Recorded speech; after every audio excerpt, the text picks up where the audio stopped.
opened my body to suffering. Right? They taught me that they can't help but feel everything. They don't have a choice. They can't say, I don't want to feel this. Their whole bodies are listening with their bones and their blubber and their flesh and their hearts to everything that's vibrating in the ocean.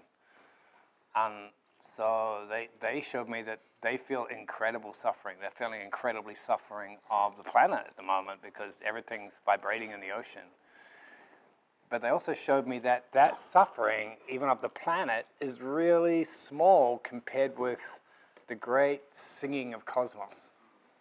So they weren't just listening to the suffering, they were listening beyond the suffering to the joy, the undescribable song of space. And so that was so huge that even the whole suffering of Earth is so small. So they taught me that when we feel overwhelmed, like it's too much to feel, it's like feeling through it. On the other side of that suffering is the original joy.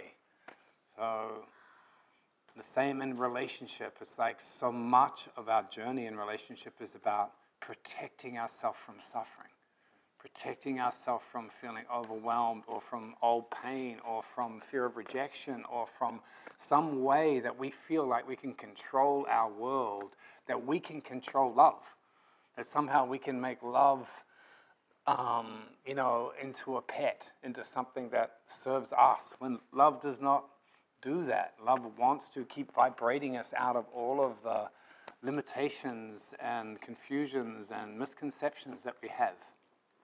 So that path of a lover is a path of like trusting that if you keep vibrating and keep feeling and keep opening, that suffering will find itself in a cosmos of joy, in a cosmos of wild, crazy love. So anyone going on that path has to know where it goes. Like, first of all, there should be a warning on the label. You don't have to be a lover. Like, you don't have to be. Like, but if you want to be, it's the romantic label just isn't fair. It's like marketing. It's false marketing. It's advertising. It's saying, oh, you'll get to feel good. No, you fucking won't. You will feel as shitty as it's ever possible to feel. You will go through hell. You will have everything ripped away from you that you are attached to. Everything that you think matters to you will be taken away so that you can discover what it is to be love. It ain't a path of acquisition. It's a path of annihilation, of everything being stripped away. So, it's not a path that everybody wants to take. But if you do take that path and you want to take that path, it is a path that goes somewhere. And it's a path that, for those who are called to take it, it's a beautiful path. So one of the things I want to talk about is the way that our distortions around love, not just the romantic love, but even where love comes from inside of us, causes unnecessary suffering. And remember, we had that 7 chakras yesterday, and it's like how suffering is created when we run from the bottom up. When we run from survival, and that turns into emotional manipulation, which turns into mental, strategic business about survival, the whole thing can only go so far. It can't keep going because it's a bottom-up system. It's missing the top-down. It's missing what our sole purpose is. Like, before we worry about survival, if our soul came in whole and was seen, we would know what we were here to do. So the whole survival strategy wouldn't be running. So the same in relationship. That when we bottom up our relating, so we meet a girl at school or a guy at school and they seem beautiful and they'll have sex with us and our biology is running our baby-making machines, and pretty soon we have a mortgage and a house, and we have the whole romantic dream of love, and we think it's going to work. And it can work if that's where you're going to live, if that's where you live. But if you're a soul, if you're here as a soul, and you're here to awaken as a soul, then you've got trouble. You've got trouble now because your personal connection and your emotional relating is now going to come in conflict with who you are as a soul. And for many people as souls, they know this deep down in their being, and they try not to get in personal connection. Okay? They almost kind of say, like, please don't love me, because I'm dedicated to something else, and I know I'll break your heart, and I know you'll break my heart, and I can't afford to have personal love, because if I have personal love, I won't be able to wake up and remember who the fuck I am and what I came for. So it's incredibly painful, because you have to deny yourself in this world personal love, because your soul is asking you for something else. And you know that inside you. You know that you're not safe to love in the way that people love out there. You know there's a ruthless part of you that will walk away from that love when some deeper love calls you. You know that, and so being kind to yourself and others is to not. And you don't even know why you're not doing that. You think there's something wrong with you, that you're somehow incapable of loving the way that other people are loving in this. But it's because your soul can't be trapped by that personal loving. So what happens, in the planes, it's like 1, 3, 5, 7 is the masculine, but the planes of love relationship are 2, 4, 6. So this is the monadic love, the buddhic love, and finally the emotional love. Okay, so if you are top-downing, you start with the deep love, the universal love, and then it's coated with your soul love. And then you can cloak that in the emotions. Okay, so then you can come into personal loving. But it's based on cosmic loving. Whereas most people love this way. They form an emotional connection with somebody, and then at a certain point, what happens is soul love comes along. They start to meet someone or other people that are not just from their hometown or whatever, and all of a sudden their soul goes, fuck, there's a deeper loving. And now you're caught between your husband and kids and something blowing off in your consciousness and heart that says something else, and you're caught between these two worlds. One part of you is saying, but I want to be true to this deep connection that I have with someone, and we have kids and we have whatever. Another part of you is saying, but there's something deeper in me that I've forgotten, that's emerging, that I actually can't. So now we're in this deep suffering, and so much relationship is out there is caught in the suffering between here and here. The suffering between the personal relationships and soul relationships, and because we go into relationships blindly, we don't have this recognition of being a soul. We don't know how to pair up. We don't know that souls should find souls. We don't know that there's resonance and vibration between souls, and even deeper, that monads need to find monads. So we're learning to love this way, but it really should be this way. And it causes us suffering. So, because this is the bottom of the fountain, there is water here, but it's not coming from source. It's not overflowing. So emotionally, we hook in because we have the feeling of love. We fall in love, we get married or whatever, and there is an experience of love in our emotional wholeness. But because we don't have the source of that love, it starts to run dry. And then we start to fight over where the love is and was. So this is the emotional bond of connection. And then so this is like planets coming together, and that desire also flows into our sexual erotic, because the emotional world flows through into your etheric. So if you have strong sexual and erotic connection and strong emotion and desire, which has often come from polarity and opposites, it creates a very strong bond. But then it's also, if your souls are not aligned, it creates tremendous suffering, because when you get to the point where that bond is in conflict with your soul, then you have to choose the relating, or you have to choose your soul journey. So many people either don't get into strong personal connections, or when they're in them, they either then say, well, actually, I'm going to be true to love. And I know with my first wife was a woman I met from when we were 16. We were deep friends and loved each other, and we had children together, and there's that thing inside me that just said, look, if I was on a desert island with any human being, I'd learn to love them. So we can love, and that love is going to be true regardless of other stuff. And I can do my soul work and everything else. But all of that was true, but it was denying that there is a perfection in cosmos. That me choosing to love no matter what was also denying her the opportunity for her soul to flower in the way that she needed to flower. So that deep drama for a number of years of like, fuck, but we love each other and we have kids together and there's so much that we really want that really works, but also our souls are going in different directions and they want different things. So that suffering that comes from, oh, this is true, and yet, what does that mean? How do we loving support each other to go in the directions that we need to go?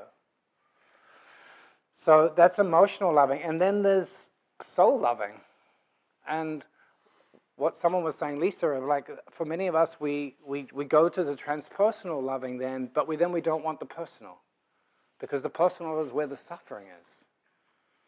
So then we get up into the transpersonal, and it's like, yeah, now we are in transpersonal loving, but I don't really want to know about your family. I want to love your soul.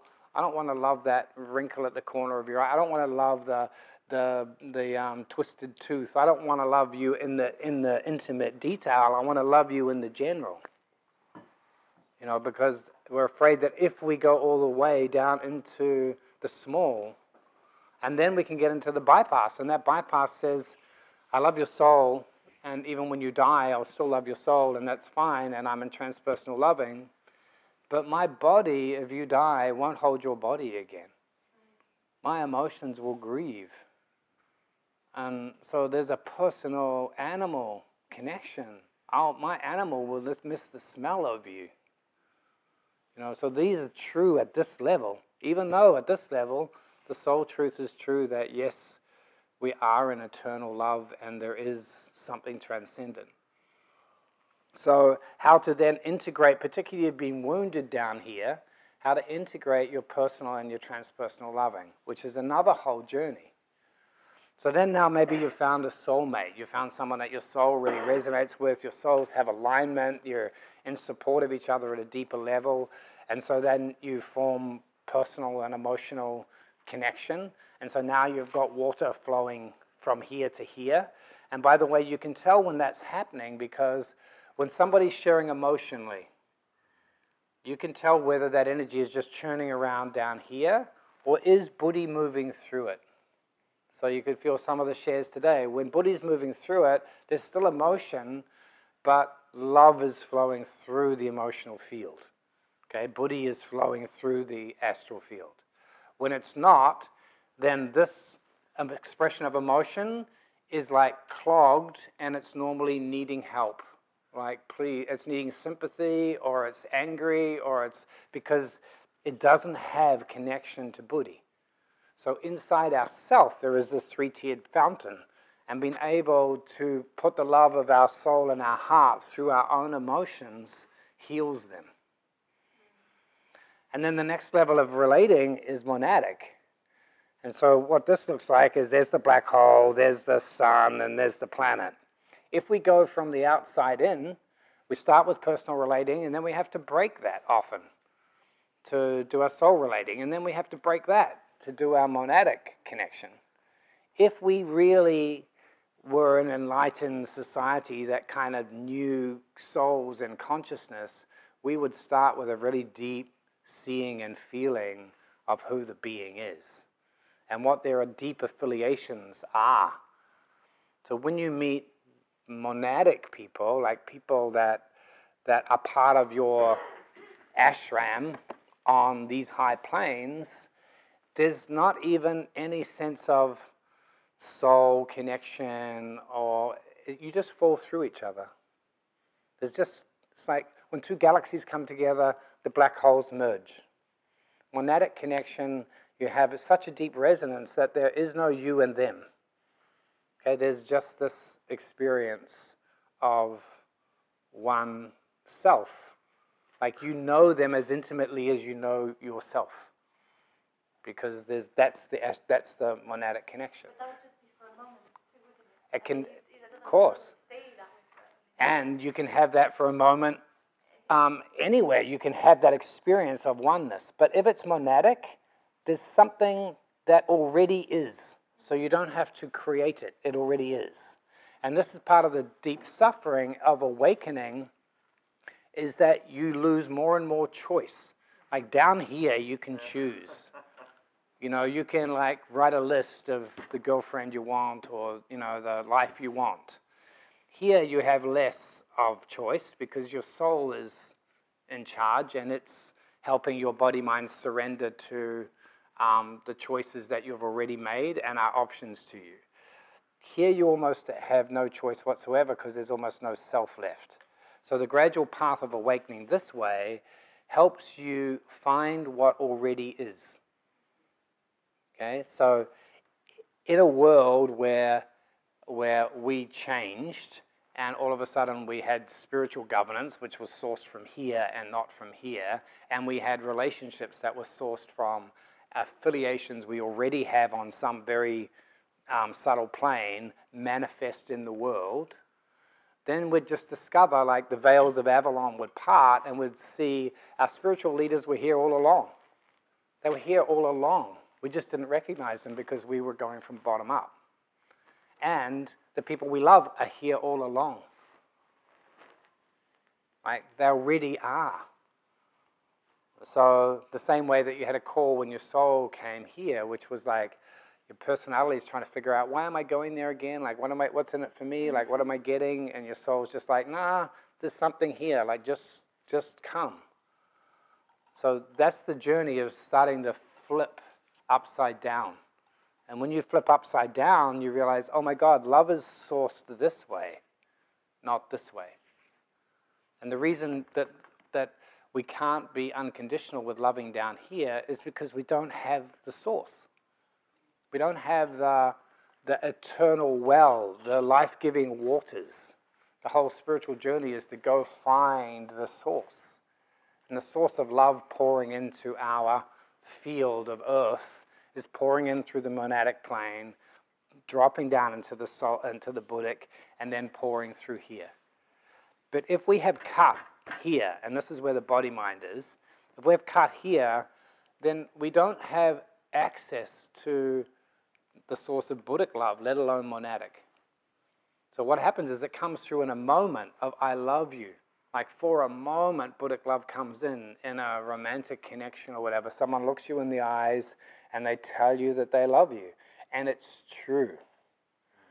But then your emotional body gets hold of it and wants to take it into the physical, emotional world and wants to make it true there. Okay? It's true here, but it may not be true there. And this is where a lot of the suffering is. But you said you loved me. Okay? Well, I do love you, but now your emotions are talking to me. Now your emotions are saying, you said you'd be there for me and never leave me. Well, no, I never said that. I said I loved you at the soul level. So this is a big cause of suffering, where we know when we're in love with someone and we're in a deep relationship with them that there is love there, but when we don't feel it, then we will try to unravel it. Instead of realizing there's something wrong, I've lost connection with these higher spheres, we then grapple and fight each other down here to try to get the love emotionally that is not going to come unless it can pour through from here. So if you understand this model, you also can understand where the suffering is and where the dramas are in your relating. When you're connecting with somebody, what's going on? And for people who are souls, often they're quite wounded here, which means that they have rejected the personal, emotional loving in favor of their soul. Which means down here, there's parts of us that other people grow through many relationships that aren't growing, that long for personal love, that we have had to put aside for the sake of the transpersonal and the higher realms. So actually, enlightened souls, including me, to the extent that I am, are desperately needy for personal love, like desperately. Underneath all of the facades and everything else. There's an emotional body that's mainly saying, I haven't had human personal loving. I've been in the transpersonal and these other dimensions.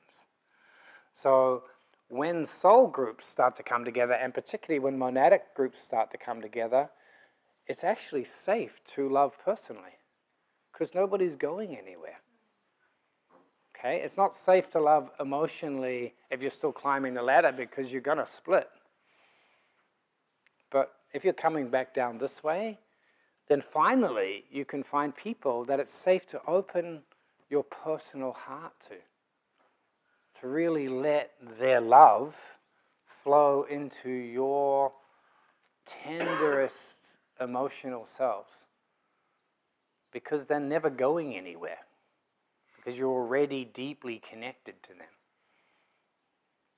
So the journey of turning your idea of loving upside down, so that it's actually a flow down the planes rather than something that you're climbing up towards.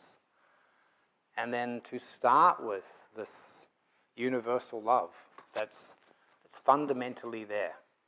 And the body-mind that's not solarized doesn't believe it. It only knows personal love, because that's all it has access to. But your soul knows it. Your soul knows universal love. And so when you go to the universal love first, and then add soul love, and then add personal love. Now, when the personal love goes for a moment, the person emotionally abandons you or whatever, then the soul love's still there. And then when that love goes, the universal love's still there. So the foundation of your loving is not bottom up. It's not like a pancake. Because what most people are doing is, when they don't feel loved anymore emotionally, they think the love is gone.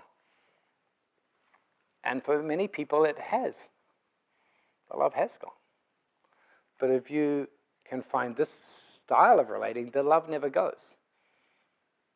Because you are just discovering people that you are already deeply affiliated in love with. And so, for example, somebody dies. Now, if you have a deep soul connection with them and they die, that connection doesn't go anywhere. It's still there. Just that you can't hug their body-mind anymore, which is a source of grief for your body-mind. So then you can fully grieve, because you can let your body-mind grieve. You can let your animal express the fact that it loved that animal, that the personal loved the personal. But if you don't, if you're in a spiritual bypass, you repress that. You don't let your personal have its emotional reactions, because you are defaulting into the transpersonal. So in a field like this, part of the beauty of last night, I thought, was that sweet tenderness that came, when people could feel just relaxed with each other's souls and not running agendas with each other. So because this is a field of soul, you can both clear your emotional history around love, and it's safe to let soul love flow through your feelings. So the invitation of that then is to be personal. Like, to be personal, you can be personal, but not fall into the personal. Okay, and so a lot of people have come and done this training and gone to this thing. It's like, oh, you're not allowed to be personal, Highden. It's like, like transpersonal and the soul and whatever. There's a difference between regressing to personal, which is like falling back into it with all of the stories that the personal self has, and taking your soul into the personal. Like, those are two different things. One is letting go of the soul and reverting. And the other is taking your soul and shining it down into the very small parts of ourselves and each other that don't know that they're loved, that are scared to love, they're scared to open. So it's an invitation to, if you can center your identity in the soul, then you can extend your love And the soul can also start to feel towards the monad, can start to feel towards the deeper part of the soul, which is not love for another, but is just the principle of love itself. So again, you can imagine when planets come together, they bash, just like two emotional bodies trying to have a love affair. They're going to have a power struggle. When suns come together, they spin around each other. So now you have soul relating. Soul relating is an orbit, a mutual orbit of your souls in subtle dimensions on all the way down into the physical. But normally when suns orbit each other, one starts to drain more energy from the other, one heads towards a black hole, and the other becomes bright. Okay, so even in soul relating, there is an exchange of energy. And then in monadic relating, the galaxies just come together. So there's a pathway to learn to love, and then there's a pathway to express that love when you've found it. And if people could have honest conversations with each other, you're in a love affair with somebody, and you could really feel into, okay, so what is this about? Is it about emotional wounding that we're healing with each other from our parental things? Is it about, deep friendship and companionship? Is this a soul? Is this deep soul connection? Do we have work to do together, or are we here to support each other's soul expression in the world, or is this a monadic connection? Is this something that is just undeniable and always is? It doesn't even matter if we never even have a love affair. Just I know you intimately and deeply, and you're always going to be in my world. And what relationship between those levels is appropriate for us? Can it be all three? all three? Everybody wants all three. Yeah, true marriage, like in the future, will be all three. Because souls will be seen for who they are, what they come to bring, what their alignment is with the higher ashram, and it would just make total sense for them to find the people that they are most effective and most inherently in love with. Like where love between them is not difficult, in fact, it's unavoidable. So, of course, we can romanticize all of this with soulmates and twin flames and use it for all kinds of, skullduggery. But there is a deeper truth, and the deeper truth is that there is resonance in cosmos, and souls are part of a much bigger universe that already is vibrating somewhere with resonance and harmony and joy. And the suffering, a lot of the suffering is because we break the symmetry of cosmic relating with our own desires and wills and need. So we think we know what's best for us. And we get to learn through suffering, desire and suffering. We desire to create our own reality in our own world, and then we either get it and we suffer, or we don't get it and we suffer, and then we gradually learn to surrender and let go, and then we realize, oh my God, there's a divine plan already. I am already part of it in my core nature. I am already vibrating with the music of the spheres. If I just let my core sound forth like the whales, it will naturally call to me who I'm vibrating with, and they will show up in my life, and it won't be hard, it will be easy, and that harmony will then call to others, and will call to others, and will call to others. Now we have a civilization based on the deep harmony with cosmos, not on a whole lot of rules and agreements and relationships and desires that are so confused and so human. So human. So, yeah. I had a dream about this in the temple last night. So before we came here, about 2 weeks before we came here, I met somebody who I've known for probably over 12 years. We have a very deep soul connection, and I've avoided any form of personal relating with him. But when we met a few weeks ago, we had this experience of two galaxies merging, and it was, these are very rare things that you meet. It's absolutely extraordinary.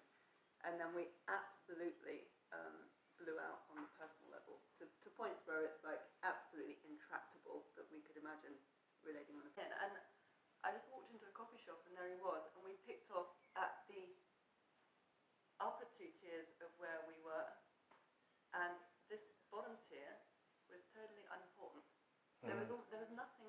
nothing to discuss down there, even though in my personal body mind, I'm like, well, we have this is impossible, you know. And it was a beautiful dream. Beautiful. Well, it's interesting that in the past, and people have handled this in different ways because the world hasn't turned upside down yet. Okay, so the world's still bottom up. And the way people have handled this sometimes in the past is they have their personal relating. You know, before romantic love in particular, people would be like, well, we're marrying for the family and, you know, like tradition and whatever. So we have our personal connection, but that's never expected to be your soul love. And then maybe even in the romantic dream of the West, where people try to be true, you can have your family life. And then you have your platonic relationships that are soul, but you stay away from sex and emotion because you keep them platonic and you keep those worlds separate, but they're deep love affairs, you know, and they're muses, and, you know, there's some part of your soul that just opens to another soul. You understand each other in a way that your husband or wife never understands you. And so you have that world separate. And then you have even your monadic world, you know, like is something that's also separate. So you might have your spiritual group, your soul group, and then you have your monadic group, and then you have your family, and these worlds are separate. So people have managed the fact that this is just the way it is. It's not like another model someone's coming up with. It's just, this is the way love is precipitating out of the big to the small. You know, it emerges the other way, but it comes this way. Yeah. Do you think that money can also take people away from a soul awakening? Do you know what I mean? How much have you got? Well, sometimes I feel like it's, you know, such a struggle sometimes for abundance of money to come in, and then I'm feeling like, if I do get that, am I going to want to like fuck off to Fiji for a year or something and not even... So tell me, are you?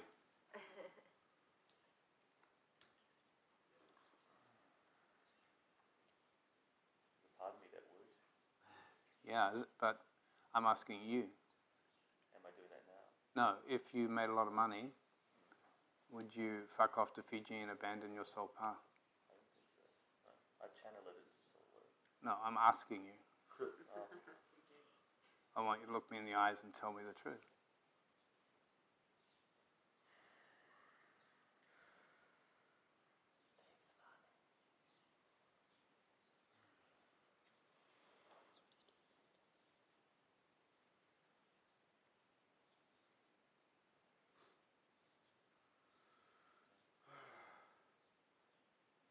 It's that simple, really.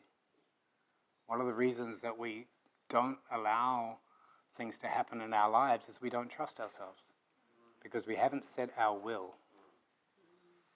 When you set your will, you're basically saying, okay, universe, if you give me $1 million, I know exactly how I will use it. But what most people do is like, yeah, until I get the $1 million. And then it'll be like, well, now I know I said that, but blah, blah, blah. If you really want to live a life of your soul purpose, you have to know and decide who you are and where you're going and what you'll do, regardless of what happens to you. If anything that happens down here in the realm of money and meeting someone or whatever can stray you from your path, and you haven't found your will. And the danger of down here is it's a very strong allure. Sex is a powerful allure. Money is a powerful allure. Emotional connection is a powerful allure. So until we're strongly centered in soul, there's always a huge danger of being swept off our journey by the allure of matter. So, and it's endemic. Yeah. No. Yeah. What's the time, please? It's just after 1. Yeah. Okay. So just 1:04. thank you. I have a fear of surrendering completely to love on personal level. Yes. And now maybe I understand why. Because I know that if I do it, then I might not really fulfill my soul purpose. Because my personal will drag me there, my emotions and sex and everything, and I won't be able to focus. Yeah. So would you say that once I rest in a more stable way in my soul and in my purpose, it will be easier for me to also surrender to love in the personal Yep. level. And also find other awakened souls to love personally, like in my relating, in my deep relating with beloveds, that the essence is like, I will never let you escape being who you fucking came to be, no matter how much I want to. Like, my pledge to you is I will hold you to your deep soul person when you're allured by just wanting to hang out with me, like it's so difficult when you haven't had that. When you have that, you want it to be swept away, just you and me in a picket fence somewhere in some, or not even a picket fence, Fiji, just somewhere, just you and me. In fact, so many people come to gatherings like Tantra work and so on, and it's all about this soul awakening, but underneath it's about this. Either they want to get laid, more on the masculine side, or they're looking for a partner. And as soon as they get their partner, open relating, and all of this stuff will disappear, and they'll snaffle them off, and they'll try to live their dream. So you need to know and tell the truth about these parts of us, because we all have these parts. But your soul has to be stronger than those parts if you really want to live a soul life. Otherwise, just get a little bit of soul and then go off, but the tanks will run out. And probably for most of you, it's not possible. Like, I wish someone had told me. I wish somebody had taken me aside at 17 or 18 and told me who I was. I just reflected to me who I was and what I came for, and that it was okay to be me. In fact, I can't be anything else but that. So if you know who you are and you know what you've come for, then you don't allow yourself the same dreams other people have, because they're counterproductive. And if you don't do that yourself, then it will happen in your unconscious. You'll just find some way of always picking failed love affairs or blocking people out, or your soul won't let you anyway. But if you know who you are and you choose it, now all of a sudden you can have the things that you can have. You will meet the people whose souls will let you have the personal, deep, longing connection that you want, but they won't let you give up your soul purpose. So that's why soul groups, it's much safer to let personal love in, because you're less likely to get hauled away by an agenda. And one of the saddest things often I see with soul people is that the easy thing to do is find someone to fall in love with you as a soul. And then now you have a reason not to live your soul purpose, because you can be the soul to them. You can shine to them, and they can live your unlived personal life, and you can live the transpersonal.